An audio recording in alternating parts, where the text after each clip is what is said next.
तुला शिकवीन चांगलाच धडा या मालिकेच्या आजच्या भागात आपण पाहणार आहोत अधिपतीची त्या मुंबईवरून आलेल्या लोकांसोबत मीटिंग सुरू असते। अधिपती त्यांना सांगत असतो की आम्ही आत्ताच एक नवीन प्रोडक्ट सुरू केले मिरचीचं लोणचं आणि खरं तर आमच्या महिला कामगारांनीच ही आयडिया दिली। तुम्ही एकदा ते लोणचं टेस्ट करा आणि त्यावर ते लोक सांगतात की हो आम्ही ते लोणचं टेस्ट केलं आहे आणि खरंच त्याची अगदी घरच्यासारखी चव आहे आणि मग ते अधिपतीला सांगतात की खरंच तुमच्या मालाला खूप डिमांड आहे, आम्हाला दर महिन्याला किमान 500 बॉक्स तरी लागतील। तर दुसरीकडे नीलम त्या रमेशच्या तावडीतून सुटण्याचा प्रयत्न करत असते, त्याला गायावाया करत असते, पण रमेश काही ऐकत नाही। तो तिला म्हणत असतो की तुला मी का ग आवडत नाही, माझं तर तुझ्यावर प्रेम आहे, मग तुला मी आवडत नाही का? त्यावरती रडतच नाही म्हणते। तर रमेश म्हणत असतो की मी तुला राणीसारखं ठेवेल, मात्र नीलम काही ऐकत नाही। ती हात जोडून म्हणते की मला असं काही करायचं नाही आहे आणि ती तिथून पळून जाण्याचा प्रयत्न करते, मात्र रमेश तिची ओढणी पकडतो, तिला जवळ ओढतो, त्यामुळे नीलम खूप घाबरते। दुसरीकडे सरगम फॅक्टरीमध्ये जाण्यासाठी निघालेली असते, मात्र जाण्याआधी ती भुवनेश्वरीला कॉल करते आणि तिला सांगते की मॅडम आता मी हे चॅलेंज मनावर घेतलं आहे आणि म्हणूनच मी पुन्हा एकदा प्रयत्न करायचं ठरवलं आहे।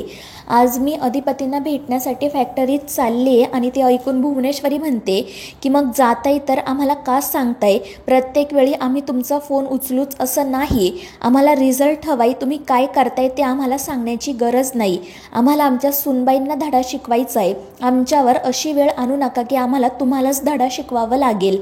आणि ते ऐकून सरगम घाबरते आणि फोन ठेवून देते। तर भुवनेश्वरी बाहेर जाण्यासाठी निघते तर तिला दारातच चंची दिसते। चंची लपून बोलणं ऐकत असते, त्यामुळे भुवनेश्वरी हसतच तिला आतमध्ये बोलावते। ती म्हणते की तुलाही तुझ्या आईसारखी सवय लागली का चोरून ऐकायची? त्यावर चंची म्हणते की नाही ग मावशी, मी तुझ्याकडेच येत होते पण तू फोनवर बोलत होती म्हणून बाहेर थांबले।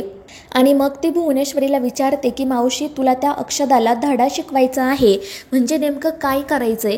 तर भुवनेश्वरी हसतच म्हणते की ते कळेलच तुला वेळ आल्यावर, त्यामुळे चंची काळजीत पडते। दुसरीकडे नीलम त्या रमेशच्या तावडीतून सुटण्याचा खूप प्रयत्न करत असते। ती धावत त्या शटरजवळ जाते आणि शटर उघडते, पण तितक्यात रमेश त्या ठिकाणी येतो आणि पुन्हा तिला पकडतो आणि मग तो सुद्धा मोठमोठ्याने वाचवा वाचवा असं ओरडतो आणि हसतच नीलमला म्हणतो की तू कितीही मोठ्याने ओरड, तुला इथे वाचवण्यासाठी कोणीही येणार नाही। आणि तो तिचे केस पकडत पुन्हा तिला विचारतो की तू का मला नकार दिला, मला नकार देण्याची तुझी हिंमत कशी झाली?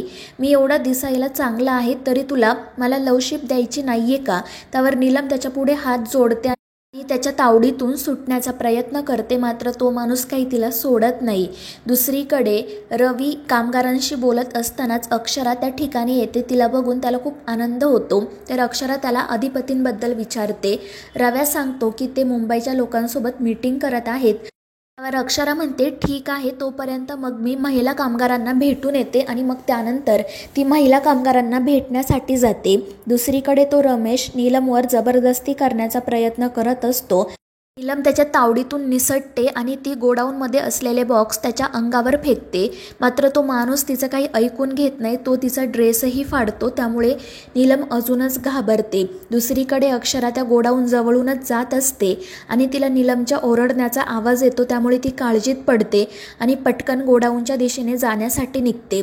दुसरीकडे ते मुंबईवरून आलेले लोक अधिपतीला माल फॉरेनला कसा जाणार आणि किती प्रॉफिट होणार याबद्दल सांगत असतात आणि म्हणत असतात की आम्हाला दर महिन्याला तुमच्या प्रत्येक प्रोडक्टचे कमीत कमी 500 बॉक्स तरी लागतील। आणि ते ऐकून अधिपतीला आश्चर्य वाटतं, तो म्हणतो की एवढा माल लागेल का? आणि त्यावर ते लोक सांगतात हो, कारण तुमच्या प्रोडक्ट्सला खरंच खूप मागणी आहे। आणि ते ऐकून अधिपती खुश होतो, तर ते लोक त्याचं खूप कौतुक करत असतात, मात्र अधिपती सांगतो की हे यश फक्त माझ्या एकट्याचं नाही तर आमच्या संपूर्ण टीमचं आहे। आणि मग तो त्या लोकांना फॅक्टरीबद्दल, काम करणाऱ्या कामगारांबद्दल व्यवस्थित माहिती देतो आणि मग त्यानंतर ते लोक तेथून जाण्यासाठी निघतात। तर अधिपती आणि ओंकार या नवीन डीलमुळे खूपच खुश असतात आणि मग अधिपती सगळ्या महिला कामगारांना पार्टी देण्याचं ठरवतो।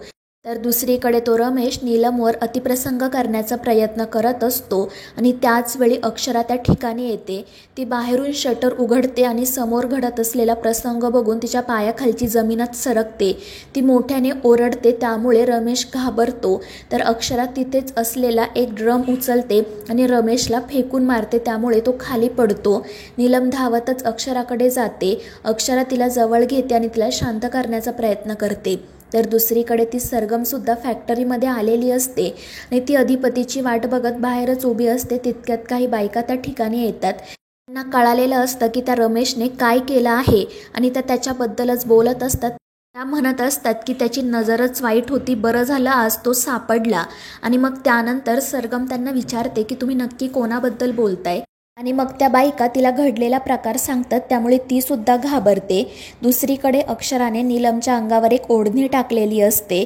तर तो रमेश घाबरून म्हणत असतो की वहिनी साहेब, मी काही केलं नाही.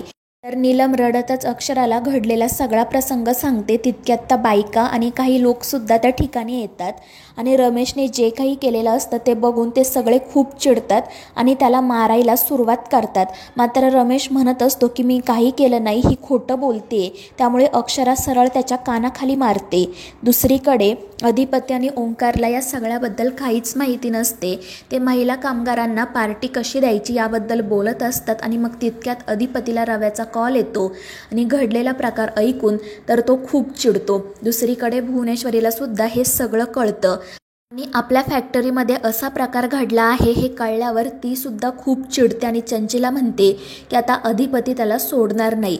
दुसरीकडे फॅक्टरीमधले लोक त्या रमेशला मारत असतात. तर रमेश अजूनही म्हणत असतो की मालकीनबाई, माझ्यावर विश्वास ठेवा, माझी काही चूक नाही. पण अक्षरा मोठ्याने ओरडून म्हणते की तू गप्प बस. आणि मग त्यानंतर रव्या तिथे अक्षराला सांगतो की मी धाकट्या सरकारांना बोलावले, ते इथे येतच असतील. आणि अधिपतीचं नाव ऐकून तर रमेश खूप घाबरतो. तो म्हणत असतो की तुम्ही त्यांना कशाला बोलावलत. तर अक्षरा त्याला म्हणते की खरं तर आता माझे सुद्धा हात खूप शिवशिवत आहेत, मात्र मी स्वतःला कंट्रोल केलंय. पण तुला शिक्षा नक्की होणार आणि तू जे काम केलं ते करताना तुला लाज वाटली नाही, तर मग आता कशाला तुला लाज वाटते. आणि तितक्यात सरगम त्या ठिकाणी येते आणि हे सगळं बघून ती घाबरलेली असते. तर मित्रांनो, या मालिकेच्या पुढील भागांच्या अपडेट्ससाठी आपल्या चॅनेलला सबस्क्राईब करा.